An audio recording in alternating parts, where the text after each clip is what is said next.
हमले में Quds force का कमांडर ढेर हुआ है। ये बड़ी खबर आपको बता रहे हैं। हाशिम सफीदीन के साथ मारा गया। इस्माइल का हाशिम सफीदीन के साथ मारा गया है। आपको बता दें कि उसके साथ बंकर में मौजूद था। तो कुद्स फोर्स का कमांडर भी ढेर किया गया है। इजराइल एक एक कर सबको ढेर करता जा रहा है। इजराइल के हमले में अब कुद्स फोर्स का कमांडर भी ढेर हुआ है, जो उस समय हाशिम सफीदीन के साथ बंकर में मौजूद था। इस्माइल जिसको ढेर कर दिया गया है। ये देखिए तस्वीरों के जरिए भी आपको दिखा रहे हैं। पहली तस्वीर जब इजराइल की तरफ से हमला किया गया था, दूसरी तस्वीर में कुद्स फोर्स का कमांडर जिसको हम दिखा रहे हैं, और उस समय सफीदीन के साथ बंकर में ये मौजूद था।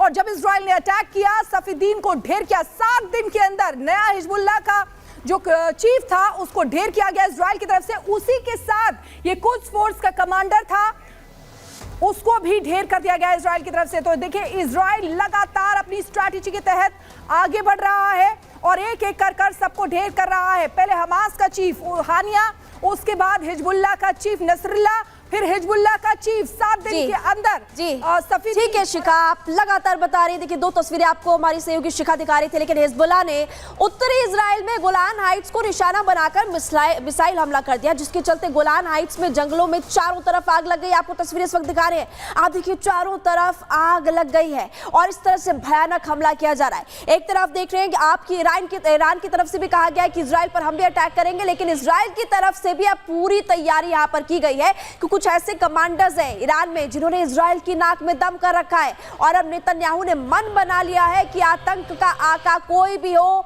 गद्दी पर कोई भी बैठा हो, उसको नेस्तनाबूद किया जाएगा, आतंक की कमर तोड़ी जाएगी। और यहाँ पर आप देखिए कि नेतन्याहू के ऑर्डर पर कैसे अटैक किए जा रहे हैं। इस वक्त आप देखिए जंगल में आग लगी और हिजबुल्लाह ने फिलहाल ये हमला किया है इजराइल के गोलान हाइट्स पर। और इसी बीच आपको बता दें लेबनान लगातार इजराइल के टारगेट पर बना हुआ है और इजराइल लेबनान में कई जगहों पर, खासकर बेरूत पर लगातार हमले कर रहा है। उस हमले से जुड़ी 10 तस्वीरें हम आपको दिखा रहे हैं कि आखिरकार कैसे ये देखिए कैमरा वन से आप देख सकते हैं, लगातार हवाई हमले कर रहा है। बेरूत में चारों तरफ तबाही दिखाई दे रही है। दूसरी तस्वीर भी आप देख रहे हैं कैसे मिसाइल अटैक किया गया है।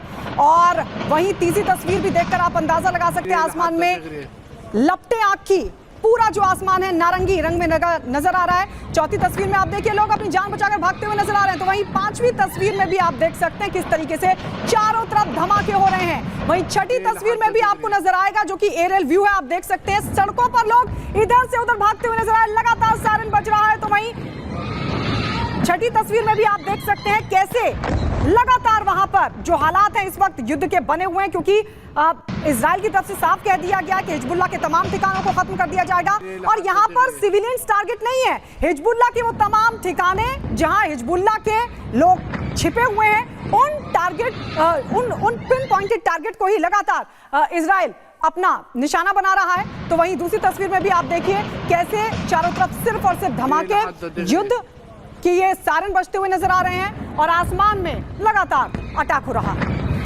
ये देखिए 10 तस्वीरें हमने आपको दिखाई है, लेकिन अब आपको बताते हैं कि हिजबुल्लाह का अंत तय कैसे माना जा रहा है, क्योंकि ऐसे बहुत सारे कमांडर जिनको ढेर किया गया है। सबसे पहले देखिए जिहाद काउंसिल, और जिहाद काउंसिल के साथ साथ आपको शूरा काउंसिल यहाँ पर नजर आई। पहले बात करते हैं जिहाद काउंसिल की। सबसे पहले देखिए हसन नसरल्लाह जो कि मारा गया और सीक्रेट जगह पर इसको दफन किया गया, क्योंकि किसी तरह का अटैक इजराइल ना करे इसलिए सीक्रेट जगह पर दफन किया गया। लेकिन जिहाद काउंसिल की बात करें, मारा गया अली कारकी, टॉप कमांडर था इनका, इसको भी मार दिया। फिर ये भी मारा गया फुआद शुक्र, टॉप मिलिट्री कमांडर था ये। और एलीट कमांडर यूनिट फाउंडर की अगर बात करें इब्राहिम, इसको भी मार गिराया गया। ये आपको बता रहे जिहाद काउंसिल। ये एक और दूसरी बात करते हैं शूरा काउंसिल की, जिसमें हाशिम है, अमीन है और मोहम्मद है। लगातार हम देख रहे हैं कि इजराइल कैसे जगह जगह पर ठिकानों को ढूंढ रहा है, पहले अपनी एजेंसी के जरिए और उसके बाद कैसे अटैक कर रहा है। इधर बात करें नाइम कासिम की, जो डेप्यूटी सेक्रेटरी जनरल है, सभी पर लगातार नजर बनाई और उसके बाद इन पर अटैक किया और अभी भी आतंकियों को चुन चुन कर मारा जा रहा है। और मिडिल ईस्ट में जंग की सूरत बदलती हुई नजर आ रही है। हिजबुल्लाह पर लगातार हमले जारी हैं, एक एक करके उसके ठिकाने भी खत्म हो रहे हैं, तबाह हो रहे हैं। वहीं दूसरी तरफ अब इजराइल को खुलकर अमेरिका का साथ और हथियार दोनों मिल रहे हैं। लेकिन अचानक ही इस युद्ध को लेकर इजराइल के विरोध में भी कुछ आवाजें उठने लगी हैं। ये आवाजें उन देशों की हैं जो कभी इजराइल के करीबी थे। एक रिपोर्ट इसी से जुड़ी आपको दिखाते हैं।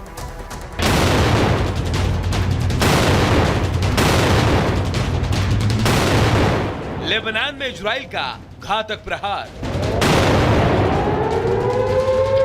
हिजबुल्लाह को नुकसान 400 पार, हूती विद्रोहियों पर बरसे बम, महाशक्तियों ने यमन में दिखाया दम,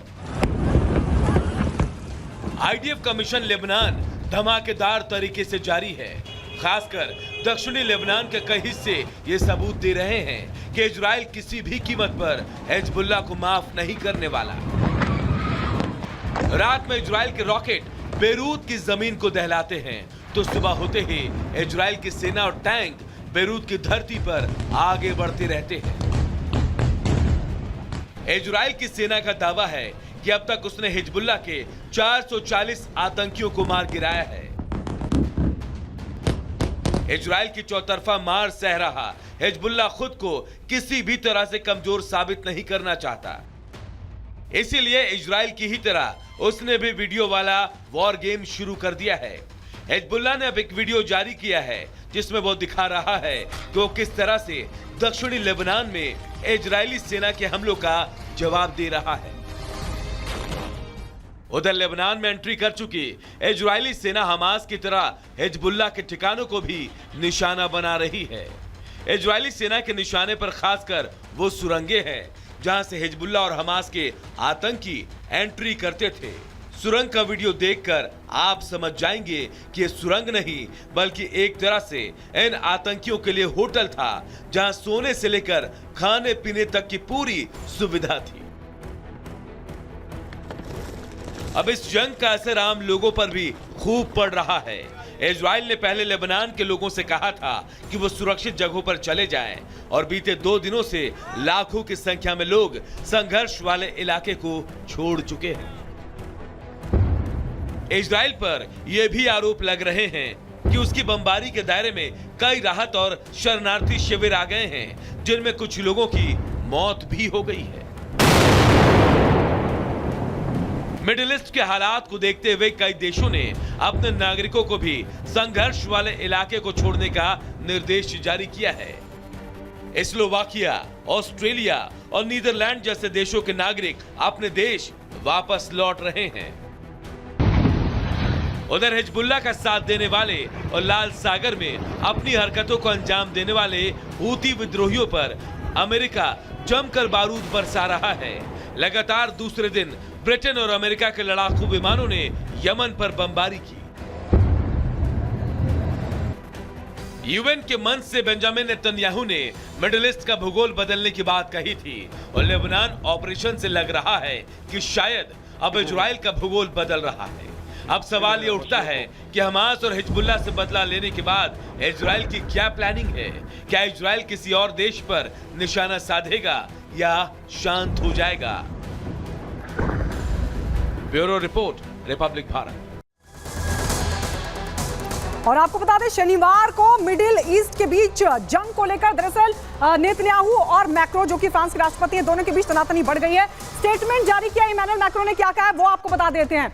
मिडिल ईस्ट में अब दुनिया बढ़ गई है। मिडिल ईस्ट को लेकर जिस तरीके के हालात है उस पर दुनिया बढ़ गई है। मैक्रो कह रहे हैं इजराइल हथियार प्रतिबंध लगाया जाए, इजराइल पर हथियारों का बैन लगा दिया जाए। मैक्रो ये कह रहे हैं कि राजनीतिक समाधान को प्राथमिकता दी जाए। मैक्रो की तरफ से यह भी कहा गया कि गाजा में हथियार पहुंचाना बंद करना चाहिए। ये सीधे सीधे नेतन्याहू को चेतावनी, हथियार प्रतिबंध की मांग करने वाले कथित तौर पर आतंकवाद के साथ हैं, ये नेतन्याहू की तरफ से कहा गया जवाब के तौर पर फ्रांस के राष्ट्रपति इमैनुअल मैक्रो को। साथ ही नेतन्याहू ने कहा कि आतंक की धुरी का साथ देने पर शर्म आनी चाहिए। इसके अलावा नेतन्याहू ने कहा कि आतंक के खिलाफ सभी सभ्य देश इजराइल के पक्ष में खड़े हों, ये अपील भी नेतन्याहू कर रहे हैं। लेकिन कुल मिलाकर के मैक्रो और नेतन्याहू के बीच तनातनी पूरे मामले को लेकर बढ़ती हुई नजर आ रही है। और इस बीच एक बड़ी खबर आपको बता दें, और बड़ी खबर है कि हमास का चीफ याह्या सिनवार का एक नया वीडियो सामने आ गया है। इजरायली सेना सिनवार के खात्मे के लिए हर कोशिश करी और आईडीएफ ने सिनवार से जुड़ा एक वीडियो भी जारी किया है और लिखा है कि बंधक साथ होने की वजह से सिनवार को नहीं मारा। सिनवार हर वक्त बैग लेकर घूमता है जिसमें डायनामाइट भरा हुआ। ये देखिए तस्वीर हम आपको दिखा रहे हैं, एक बैग आपको सिनवार के साथ नजर आ रहा होगा। एक्सक्लूसिव तस्वीर क्योंकि बंधक है याह्या सिनवार के साथ और इसलिए आईडीएफ की तरफ से ये लिखा गया है वीडियो के साथ कि हम इसलिए नहीं मार रहे हैं क्योंकि इसके साथ बंधक है, नहीं तो अब तक इसका भी खात्मा हो चुका होता। आईडीएफ की तरफ से दावा यह भी कि सिनवार लगातार एक बैग अपने साथ में लेकर घूमता है जिसमें डायनामाइट है, वो कभी भी विस्फोट कर सकता है।